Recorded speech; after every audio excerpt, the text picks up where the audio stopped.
अस्सलामुअलैकुम दोस्तों। शुरू अल्लाह के नाम तो जोड़ा बड़ा मेहरबान है, नहायत रहम करने वाला है, जोड़ा ज़मीनों आसमान का मालक है, जिदी इजाज़त तो बगैर कोई पत्ता हरकत नहीं कर सकता। कौन कह दे तो दुनिया के सारे काम हो जाए। मैं तुहाडा दोस्त सुल्तान शेख, तुसी देखण दे हो मेरा यूट्यूब चैनल और फेसबुक पेज अपना पंजाबी व्लॉग। ते असी इस वेले जनाब निकले हैं सुबह की सैर करने वास्ते। मैं सुल्तान शेख और मेरे नाल अब्दुल हादी, असलान, जैद भट्टी।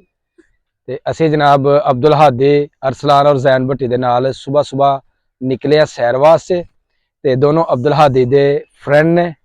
ते सुबह का मौसम बहुत ही खूबसूरत है। हल्की हल्की धुंध जिहड़ी है ना वो निकली फैली है। ते बहुत खूबसूरत मौसम है। इस तरफ सूरज निकल रहा है और सूरज का बड़ा खूबसूरत मंजर है। ते असी दिखाने जनाब तुहानू अपने खेतों के काम करते हुए लोग कि सुबह सुबह उन्होंने की रूटीन है और वो की कर रहे हैं। तो चलो जनाब चलने असी अपने खेतों की तरफ और अपने ब्लॉग के दिखाने तुहानू मज़े मज़े दी चीज़ां। बच्चे कर रहे हैं गपशप, ते सुबह सुबह की कर रहे हैं सैर।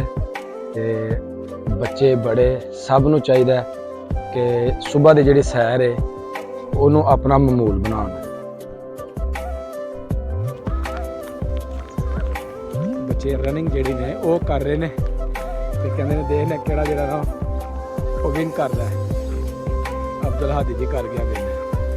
हाँ जी, मज़ा आया जी? विन कौन होया है? मैं। आप विन हो गए, चलो अच्छी बात है। ऐसे रोज़ जो ना सुबह सुबह दौड़े लगाया करो, ठीक है?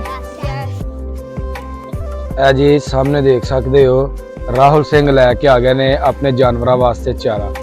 हाँ जी राहुल साहब की हाल है जी? अल्लाह का करम। किधरों आ रहे हो? ते सुबह सुबह चारा लैंदे क्यों? तो जी जी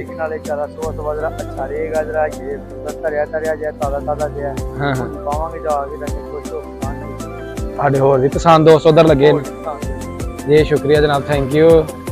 है जी राहुल सिंह सन अपने जानवरों का लैके आए ने चारा ते हुण जा रहे ने अपनी हवेली की तरफ। आजे जल्दी आजे। अभी काफ़ी दूर जाना है, वो आगे जो डेरे है ना वहाँ तक हमने भी जाना है। असी जी पहुँच चुके हैं अपने डेरिया के करीब और डेरिया के विच लोग जिहड़े ने वो काम कर रहे हैं, अपने जानवरों का चारा जिहड़ा है वो बना रहे हैं। और उस अलावा एक करीब अमरूद का जिहड़ा है वो बाग है। इंशाल्लाह तुहानू उत्थे भी लैके चलने आ ते उत्थे भी दिखाने आ कि सर्दी का जिहड़ा फल है कितना खूबसूरत है। जी तुसीं देख सकते हो सुबह सुबह जिहड़ी वो कितनी तरेल है। ते इस तरेल दे विच जिहड़ा ना असीं जनाब आए हैं बाहर। ते ए जनाब बच्चे ने सुबह सुबह लैन आए ने चारा। हाँ जी बड़ा चारा बना लिया। ते सुबह सुबह काफ़ी मुशक्कत करनी पैंदी है क्योंकि तरेल काफ़ी होंदी। तरेल की वजह दे नाल काफ़ी जरा ना मसला बनता है चारा कट्टन लग्या। ते हुण फिर पिछले टाइम फिर लैन आना है जी। ठीक है जी, चलो हुण लैके जाके नू कुतरना है। इस तरह भी जी देख सकते इधर ही माशाल्लाह भाई हुणी काम लगे ने ते इन्हां नू पुछने कि कर रहे ने। अस्सलाम वालेकुम जी शबीर भाई, जनाब की लगाया अज?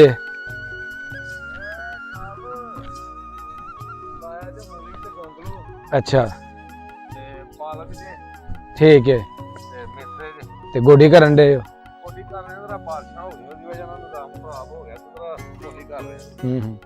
किन्ने रकबे दे विच लगी जी? है किला?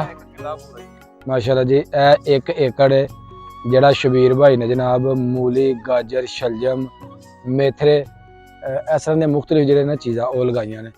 ते अगे भी तुहानू दिखाने जी उधर भी दोस्त काम कर रहे हैं।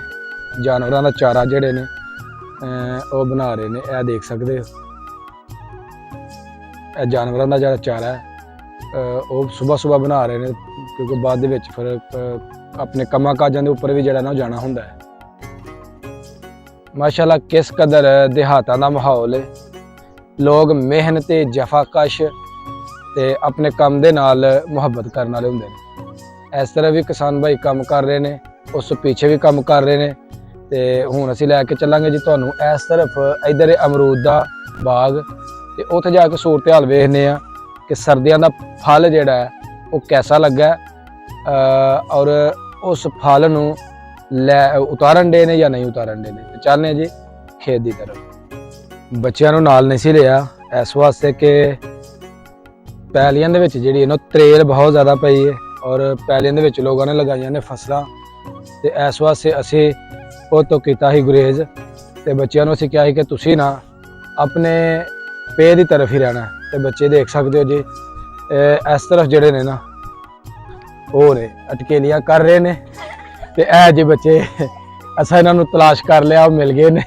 ਚਲੋ ਵੀ ਚੱਲੀਏ ਹੁਣ ਬਾਗ ਦੀ ਤਰਫ। ਤੇ ਅਸੀਂ ਚੱਲਦੇ ਹਾਂ ਜੀ ਹੁਣ ਬਾਗ ਦੀ ਤਰਫ, ਤੇ ਬਾਗ ਦੀ ਤਰਫ ਜਾ ਕੇ ਤੇ ਤੁਹਾਨੂੰ ਦਿਖਾਣੇ ਆ ਬਾਗ ਦੀ ਖੂਬਸੂਰਤੀ, ਬਾਗ ਦਾ ਫਲ। ਬੱਚੇ ਇੰਜੋਏ ਕਰਦੇ ਹੋਇਆ, ਕਿਆ ਬਾਤ ਹੈ ਜੀ। ਅਬਦੁਲ ਹਾਦੀ ਵੀ ਜੀ ਕਿਆ ਬਾਤ ਹੈ, ਕਿਆ ਬਾਤ ਹੈ। ਅਬਦੁਲ ਹਾਦੀ ਚੱਕਰ ਨਾ ਆ ਜਾਣ।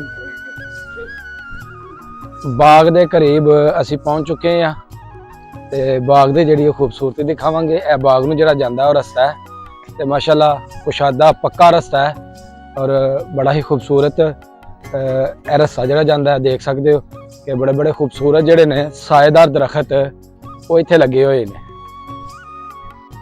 ਤੇ ਅਸੀਂ ਆ ਗਏ ਹਾਂ ਜੀ ਇਸ ਤਰਫ ਅਮਰੂਦ ਦੇ ਬਾਗ ਦੀ ਤਰਫ, ਤੇ ਦੇਖਨੇ ਆ ਅਮਰੂਦ ਦੇ ਬਾਗ ਦੀ ਸੂਰਤ ਹਾਲ। ਇਹ ਸਾਹਮਣੇ ਜੀ ਅਮਰੂਦ ਦਾ ਬਾਗ ਹੈ ਜੀ, ਬਾਗ ਜਿਹਦੇ ਅੰਦਰ ਅਸੀਂ ਤੁਹਾਨੂੰ ਲੈ ਕੇ ਜਾਣਾ।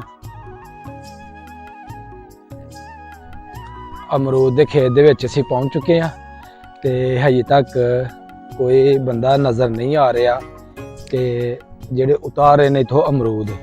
ਤੇ ਵੇਖਨੇ ਜੂ ਹੀ ਅਗਰ ਕੋਈ ਨਜ਼ਰ ਆਂਦਾ ਤੇ ਇਨਸ਼ਾਅੱਲਾ ਉਹਦੇ ਨਾਲ ਗੱਲ ਛਲ ਕਰਨੇ ਆ। ਫਲ ਮਾਸ਼ਾਅੱਲਾ ਸਰਦੀਆਂ ਦਾ ਜਿਹੜਾ ਨਾ ਉਹ ਕਾਫੀ ਜਿਹੜਾ ਉਹ ਲੱਗ ਚੁੱਕਿਆ, ਤੇ ਜਿਹੜੇ ਉਤਾਰਨ ਵਾਲੇ ਨੇ ਉਹ ਵੀ ਇੱਥੇ ਹੈ ਤੇ ਮੌਜੂਦ ਨੇ, ਪਰ ਬਾਗ ਚੋਂ 4-5 ਕਿੱਲੇ ਦੇ ਵਿੱਚ ਮੁਸ਼ਤਮਿਲ ਹੈ ਇਸ ਵਾਸਤੇ। ਪਤਾ ਨਹੀਂ ਕਿਸ ਤਰਫ ਨੇ। ਇਹ ਜੀ ਸਰਦੀਆਂ ਦਾ खूबसूरत माशाल्लाह अमरूद। बाग वाले भाई जो है ना वो तो नहीं अभी तक मिले, लेकिन माशाल्लाह अमरूद जो हैं वो देखें किस कदर बड़े और ताज़ा अमरूद हैं। तो उनकी इजाज़त के बगैर ना तो हम इंशाल्लाह तोड़ेंगे, क्योंकि उन्होंने बेचारों ने काफ़ी महंगा जो है ना वो बाग ख़रीदा है, तो ना हम किसी भी तरह का उनका नुकसान करेंगे। तो बच्चों आपको मज़ा आ रहा है? काफ़ी खूबसूरत जगह ना। तो अब को हम चलेंगे जी बाहर की तरफ, और बच्चों के स्कूल जाने का जो है ना वो टाइम हो चुका है, तो इसलिए अब हम लेंगे घर की तरफ का रास्ता। बच्चे जी पानी पी रहे ने, ते नाले अपने पाँव जिहड़े ने ना वो धो रहे ने, क्योंकि असी आए हाँ खेतों के विचों, ते पाँव नूं जिहड़ी है ना काफ़ी मट्टी वो लग गई है।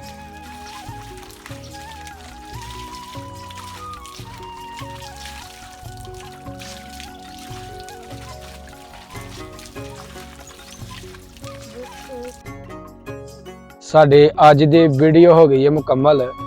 अगर मेरी वीडियो लगे अच्छी तो मेरी वीडियो ने एक लाइक कर देना, और जेडे दोस्त मेरे चैनल ते नए ने वो जल्दी जल्दी मेरे चैनल नूं सबसक्राइब कर दो, ताकि आने वाली वीडियो का नोटिफिकेशन तुहानूं बर वक्त मिलता रहे। मैनूं दवो इजाजत। अल्लाह हाफिज़।